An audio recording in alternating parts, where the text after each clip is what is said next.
Bienvenue à bord pour une immersion dans l'univers du ferroviaire. Aujourd'hui, direction un chantier tout juste terminé, sur une portion de voie entièrement renouvelée. Pas moins de 13 appareils de voie ont été remplacés. Une TJD, traversée jonction double, une TJS, traversée jonction simple, et 11 BS, branchement simple. Un chantier lourd, complexe, mais indispensable pour garantir la sécurité, la régularité et la performance du réseau.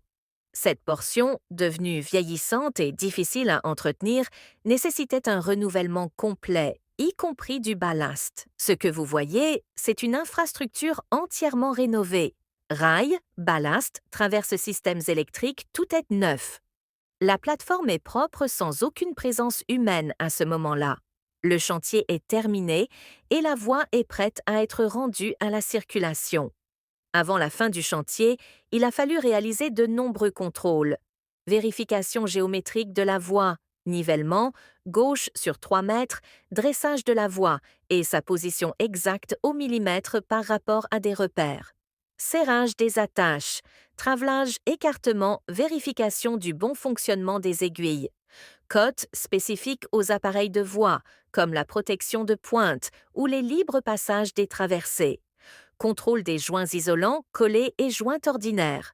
Vérification des appareils de dilatation qui encaissent les contraintes de la zone engendrées par la dilatation des rails avec la température. Essai de bon fonctionnement de la signalisation associée et de nombreux autres tests. Tout a été validé et les dernières interventions en cours sont des finitions. Mise en définitive des installations provisoires, peinture de repérage pour les GIC, régalage de finition des profils de ballast, c'est-à-dire mettre les cailloux aux bons endroits et en quantité suffisante pour éviter les déformations de voie en cas de forte chaleur. Ce chantier d'envergure s'est déroulé en plusieurs étapes, selon un phasage précis. Les appareils de voie ont été posés pendant plusieurs week-ends consécutifs. Ces créneaux ont permis de réaliser les interventions lourdes nécessitant de nombreuses heures. Mais ce n'est pas parce que les week-ends se terminaient que le chantier était en pause. En semaine, en journée, les trains circulaient de nouveau, à vitesse réduite, mais sous haute surveillance. En effet, tant que la voie n'est pas totalement stabilisée, elle est surveillée avec une attention toute particulière. Chaque jour, des agents spécialisés réalisaient des tournées systématiques à pied, appareils photo ou tablettes en main. Leur mission? Identifier toute anomalie ou début d'anomalie. Cela passe par la vérification de nombreux points techniques, comme la bonne tenue de la géométrie, l'assemblage des joints, la bonne fixation des rails. Si un problème est détecté, les agents peuvent intervenir immédiatement en cas de risque majeur ou le signaler pour une reprise nocturne pour les cas moins urgents. Car la nuit, pendant la semaine, les voies sont de nouveau interceptées. Ces plages permettent de réaliser des interventions moins lourdes mais essentielles.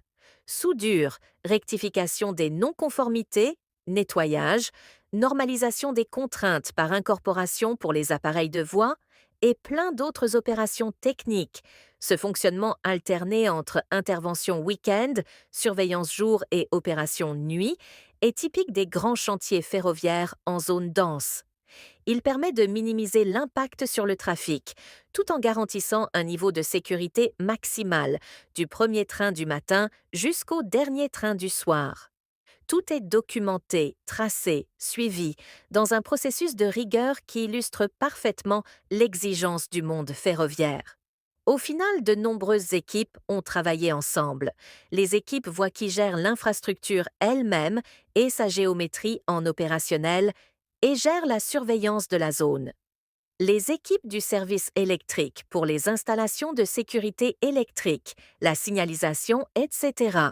Les équipes caténaires pour le réglage et la mise en conformité de la caténaire. Les équipes du service mécanique pour le réglage et le contrôle des tringles et des mécanismes liés au mouvement des aiguilles. Ce chantier est un bon exemple de performance ferroviaire. Des moyens lourds mobilisés, une planification millimétrée et un savoir-faire de terrain remarquable. Merci d'avoir regardé cette vidéo jusqu'au bout. Ici, on documente les coulisses du rail. Infrastructure, matériel, technique, sécurité. une passion, mais aussi une rigueur qui mérite d'être montrée. Si ce contenu vous a plu, pensez à vous abonner, à laisser un commentaire et à partager la vidéo. À bientôt sur la chaîne Z Science pour un nouveau regard sur le monde ferroviaire.